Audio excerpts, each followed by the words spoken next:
Comment stopper la souffrance d'attendre son message?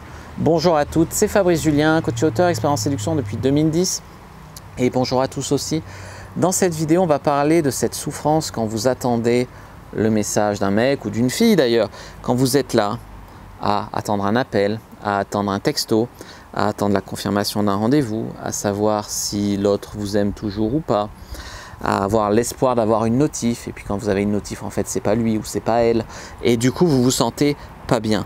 Vous attendez cet appel, vous attendez ce message, vous attendez cette confirmation, vous attendez ce je t'aime, vous attendez cette notif, et elle n'arrive pas, et vous commencez à douter, à souffrir, à sentir que votre estime de vous diminue. Eh bien, tout ça, les amis, c'est très mauvais, et je vais vous dire comment stopper cette souffrance juste après l'intro. Mais avant de commencer, je vous offre un guide gratuit sur la séduction ainsi qu'une série de conseils gratuits eux aussi par email. Pour les recevoir, si vous êtes intéressé, c'est très simple. Cliquez sur le premier lien dans la description de la vidéo. Si vous êtes motivé, vous le trouverez. Abonnez-vous et activez la cloche parce que si vous ne le faites pas, YouTube ne vous préviendra pas à la sortie des prochaines vidéos et vous allez rater des pépites. Mettez un like pour me faire savoir que vous pensez que cette vidéo est utile et pour que j'en fasse d'autres comme ça ou sur ce thème-là. Si vous pensez que ce contenu est utile, partagez-le en public ou en privé, je comprendrai. Vous pouvez aussi me laisser un commentaire, je les lis tous et j'y répondrai avec grand plaisir. En fait, vous êtes anxieuse ou anxieux parce que vous attendez la validation de ce message qui n'est qu'un texto. Ça va dépendre pour vous de savoir si cette personne que vous aimez vous aime aussi, de savoir si vous allez pouvoir occuper ou non votre samedi soir, de savoir si cette personne est intéressée par vous ou pas. Ce que vous attendez à travers ce texto, c'est pas le texto, c'est même pas le rendez-vous avec le mec, c'est la validation de l'intérêt de l'autre personne pour vous. Comprenez ça, ce que vous cherchez, ce que votre anxiété attend, ce qui vous rend anxieuse ou anxieux, c'est cette recherche de validation, cet exemple de validation.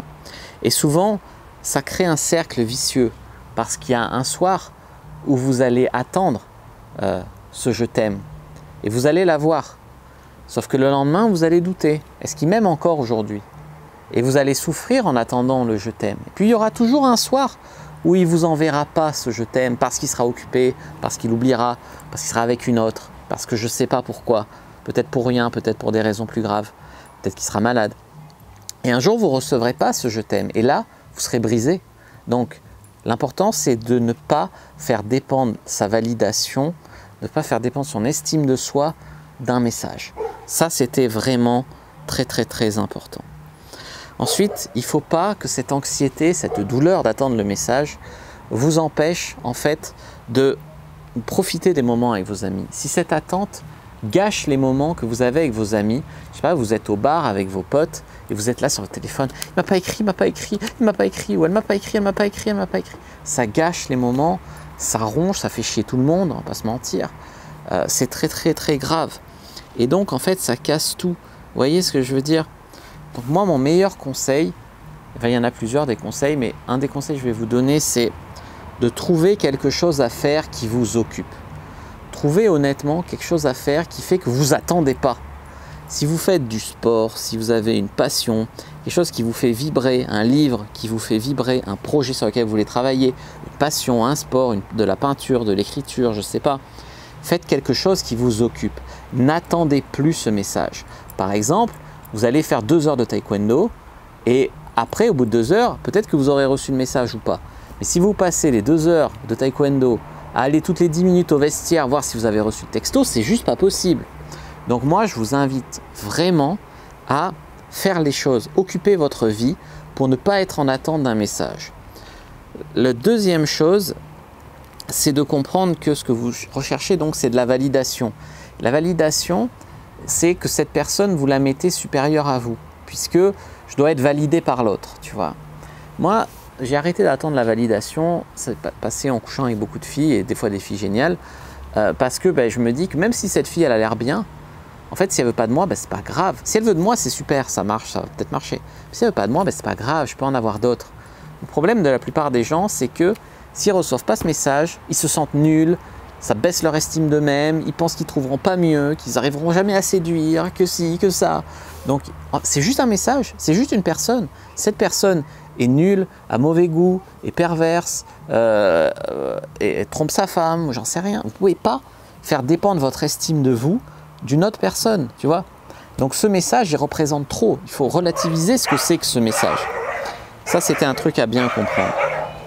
Ensuite, comprenez que de toute façon, l'état émotionnel dans lequel vous êtes en attendant ce message, cette anxiété, eh ben, c'est mauvais.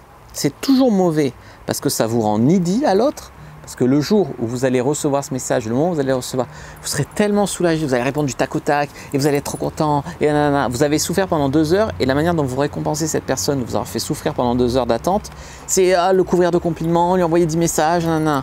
Donc, et en fait, le fait que vous allez être tellement needy, tellement dépendante, lui, il va mettre un peu de distance pour équilibrer. Tu vois, c'est naturel. Quelqu'un qui te colle comme ça, tu mets un peu de distance.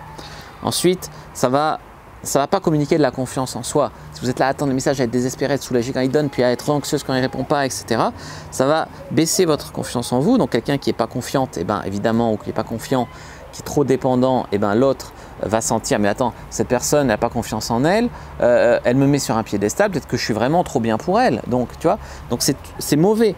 Ça va baisser votre estime de vous, comme une relation toxique.